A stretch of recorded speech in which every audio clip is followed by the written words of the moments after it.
मुनेश्वर जी ने कहा, कुछ बातें मैं आप लोगों से करना चाहता हूँ। इस पूरे बातचीत के क्रम में दो बातें बड़ी बहुत ही मजबूती के साथ उठाई गई कि पत्रकारिता की निष्पक्षता और ईमानदारी। निष्पक्षता का आशय क्या है? किससे निष्पक्ष होना? क्या पत्र ये निष्पक्षता का मतलब किसी के साथ न खड़ा होना?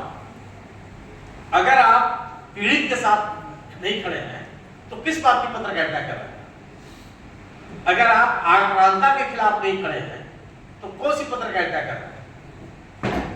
अगर आप युद्ध शुरू करने वाले के खिलाफ नहीं खड़े हैं तो किस बात की निष्पक्षता है? तो ये जो निष्पक्षता की बात की जाती है, यह बात कम से कम मुझे नहीं समझ में आती कि आखिर क्या दोनों के साथ आप खड़े रहेंगे? क्यों खड़े रहेंगे? दोनों की बात होती रहेगी और यही निष्पक्षता का प्रमाण है। और इस बात की अपेक्षा की जाएगी कि आप निष्पक्ष बने रहिए। मेरा मानना यह है कि अगर आप समाज के साथ खड़े हैं, अगर आप पीड़ित के पक्ष में खड़े हैं, अगर आप जिनका उत्पीड़न हो रहा है उनके पक्ष में खड़े हैं, जो समाज पिछड़ा हुआ वर्गों से के साथ खड़े हैं, उसकी जरूरत होती है पत्रकारिता। क्यों आप यहाँ पर? फिर तो आप उपन्यासकार हो जाइए, कहानी लेखक हो जाइए, शायर बन जाइए, किसी के साथ नहीं खड़े हैं। लेकिन पत्रकारिता के निष्पक्षता की आड़ में जो व्यक्ति पीड़ित है उसके भावनाओं के साथ न जोड़ना, यह मुझे लगता है कि यह पत्रकारों के प्रति अन्याय है। और जो हम पत्रकारों से अपेक्षा करते हैं वो बहुत उचित नहीं। एक बात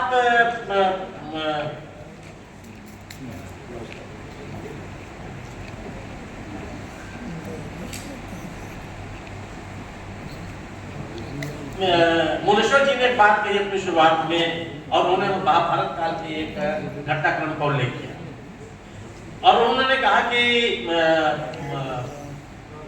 युधिष्ठिर की बात का उन्होंने उल्लेख किया और ये कहा गया कि वो सच बोलते थे, इसलिए उनसे कहा गया कि आप द्रोणाचार्य के सामने जाकर के ये बात कही कि अश्वत्थामा हारा है।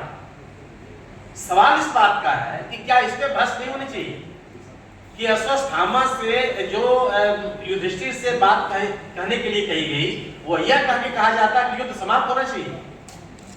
किसी को जीत दिलाने के लिए आप एक रास्ता बीच का निकाल लीजिए कि नरो आपको जो ये क्यों नहीं होना चाहिए था? यह विमर्श कोई क्यों नहीं होनी चाहिए, बात होनी चाहिए। और इस बिना पर युधिष्ठिर को यह कहा जाए कि नहीं युधिष्ठिर ने जो किया वो सत्य के साथ खड़े हो, युद्ध को समाप्त करने की कोशिश सत्य के साथ खड़ा होना क्यों नहीं था? हम अपने मिथिकल कैरेक्टर्स के हिसाब से अपनी बात करते हैं, ये बड़ा सवाल है। और किसी भी समय में युद्ध को बनाए रखना या युद्ध में किसी के पक्ष के साथ खड़ा होना, कहते हैं लोग कि युद्ध अपने आप एक मसला, युद्ध की समस्या का समाधान क्या करेगा? यह जो एक नैरेटिव बनाने की बात की जाती है, मुझे लगता है कि इस बात में भी समाज में बहस होनी चाहिए। एक मुनेश्वर जी ने बात कही कि भूमंडलीकरण का दौर है, बिल्कुल स्वाभाविक सी बात है। पूरी की पूरी दुनिया काम बदल चुकी है। जो बात आप यहाँ करते हैं उसको 2 सेकंड में दुनिया के हर कोने में पहुंचने में समय लगता है, केवल कुछ सेकंड फ्रिक्शन आपसे। ऐसे में अगर आप ये बात कहिए कि आप देश के भीतर क्या कर रहे हैं और देश के बाहर क्या कर रहे हैं, अगर यह नैरेटिव चलाने की कोशिश की जाएगी और मीडिया के माध्यम से उसको आगे नहीं बढ़ाया जाएगा तो यह भी समाज को सोचने की जरूरत है। आज इसी बिना पर हमारे सभी पत्रकार साथियों ने सवाल उठाया कि पत्रकारिता में सरकार के खिलाफ पत्रकार अस्थायी विपक्ष है। हम जिस स्कूल ऑफ जर्नलिज्म से हम आते हैं उसमें ये कहीं नहीं कहा गया कि आप सरकार के पक्ष में आप कुछ भी लिखिए। जो रविकांत जी ने कहा कि जो सरकार कर रही है उसका भुगतान हमने किया, इसीलिए आपको चुना है, यही आपको जिम्मेदारी दी गई है। सवाल तो उसको उठने चाहिए कि जो नहीं पूरे हुए, जिसका आपने वादा किया, ये बात फॉल्ट। लेकिन आज एक विमर्श का होने लगा है कि सरकार की आलोचना देश की आलोचना है और हम उसके साथ खड़े हो जाते हैं। बाकायदे इस विमर्श को पैदा किया जाता है कि अगर आपने सरकार की आलोचना कर दी तो आपने देश की आलोचना कर दी। समाज से क्यों स्वीकार करें? और इस बात को मजबूती से कहा जाना चाहिए कि सरकार तो आलोचना की पात्र है ही है। अगर सरकारों की आलोचनाएं नहीं होंगी तो सरकारें जिम्मेदार नहीं रहेंगी। डॉक्टर तारिक महमूद साहब ने इंडिपेंडेंट और ईमानदार मीडिया की बात की और उन्होंने ये कहा कि सही लोगों को प्रोत्साहित किया जाना चाहिए। यह जिम्मेदारी पत्रकारों के ऊपर ही क्यों है, समाज के ऊपर क्यों नहीं है? गलत आदमी का विरोध आप क्यों नहीं करेंगे, समूह क्यों नहीं करेगा? और अगर किसी एक संस्था के ऊपर इस संस्थागत जिम्मेदारी क्यों होगी?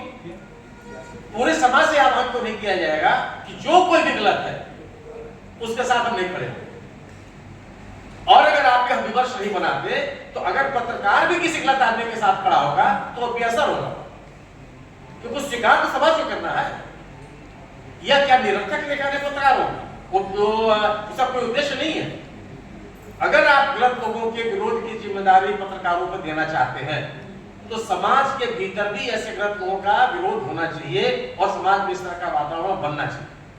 अगर समाज में वातावरण नहीं होगा तो पत्रकारों के द्वारा किया गया प्रयास निरर्थक साबित होगा, उसको कोई स्वीकार करने वाला नहीं होगा।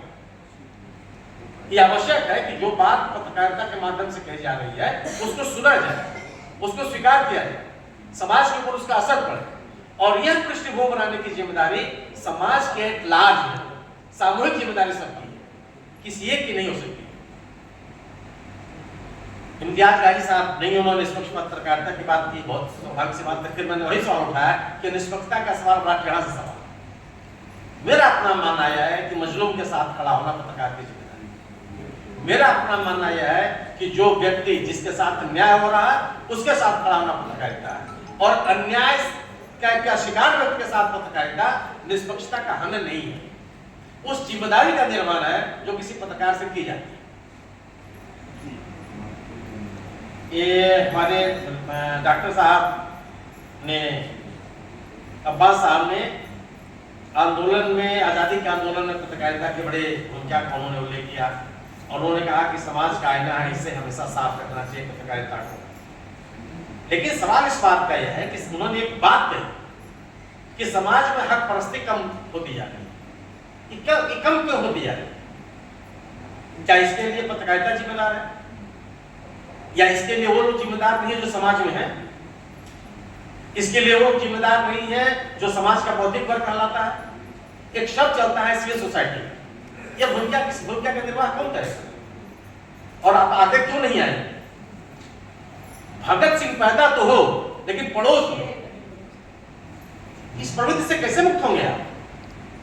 और अगर आपकी यह प्रवृत्ति बनी रहेगी तो सामने वाले से केवल आप अपेक्षा करते रहेंगे, और अगर वो अपेक्षाएं आपकी पूरी नहीं होगी तो उसका आलोचक हो जाएंगे।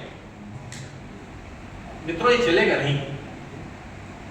अगर आपको देश को, समाज को आगे ले जाना है, अपनी जिम्मेदारी को महसूस करना होगा।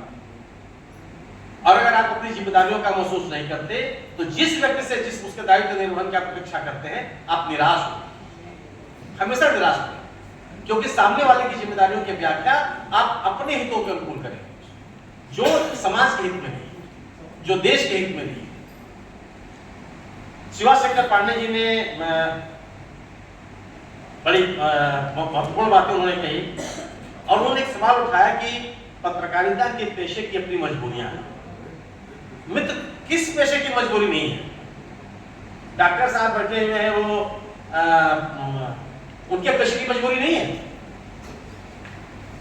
हमेशा चिंता लगी रहती होगी कौन काल में बजा दिया, साहब मेरे बच्चे को सांस नहीं आ रही है, मैं सांस नहीं ले पा रहा हूं, और रात को 2 बजे, कि रात को मैं 2 बजे चैन से सोता रहा हूं इसलिए वो डॉक्टर छोड़ दे।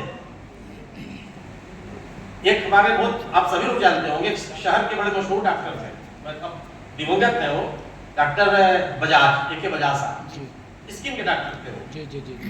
बड़े हमारे सुचिंतक थे, मैं बहुत श्रद्धांजलि देता हूं उनको और विनम्रता पूर्वक उनको याद करता हूं। मैं उनके पास यूं ही कभी जाया करता था जब मैं अखबार की नौकरी करता था, पब्लिक बात। एक बार मैंने उससे पूछा कि डॉक्टर साहब आप इतने विद्वान आदमी हैं, चिकित्सीय क्षेत्र में आप कितनी समझ है, चीजों को बड़े ढंग से आप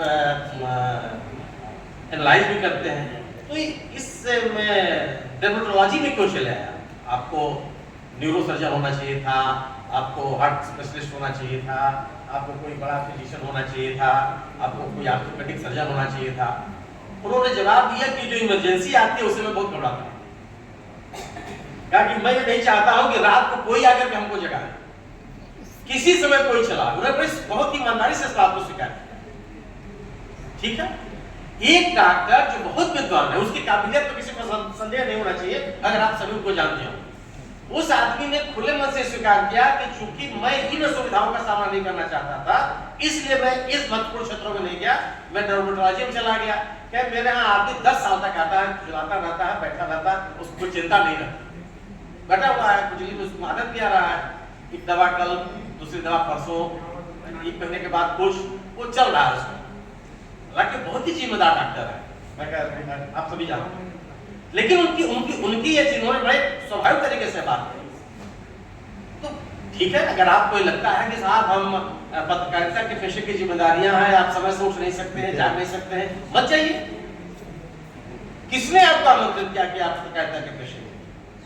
अगर आपको इस पेशे में, जिस पेशे में भी आपको जाना हो, उस पेशे की दुश्वारियों को स्वीकार करना पड़ेगा।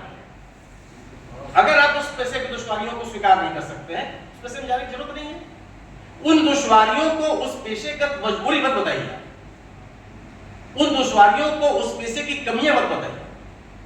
अगर आप गैस की लाइन में खड़ा होने का शऊर आपको नहीं है, तो गैस की लाइन में खड़े लोगों को खड़ा करने के लिए जिम्मेदार कौन लोग हैं, इनकी पहचान आप नहीं कर पाएंगे। उस गैस को लेने के लिए जो व्यक्ति आया हुआ है, आप कभी नहीं जान पाएंगे कि आखिर यह किन हालातों से आदमी गुजरा है। कैसे जानेगा? और क्या आपको जानना नहीं चाहिए? पत्रकारिता में हम लोग अपने पुराने संपादकों से पढ़े हैं कि कई तरह की पत्रकारिता होती है। उसमें एक पत्रकारिता होती है पूछताछ पत्रकारिता, इनसे पूछ लिया, उनसे पूछ लिया, इनसे पूछ लिया, काम हो गया। गए इस पाठ पे कभी नहीं। यकीन मानिए, घटना स्थल पे मौजूद होने के बाद आपकी सोचने का पूरा तरीका बदल जाता है। आप सभी सामान्य नागरिक के रूप में सोचिए कि जिन घटनाओं को आपने अपनी आंख से देखा,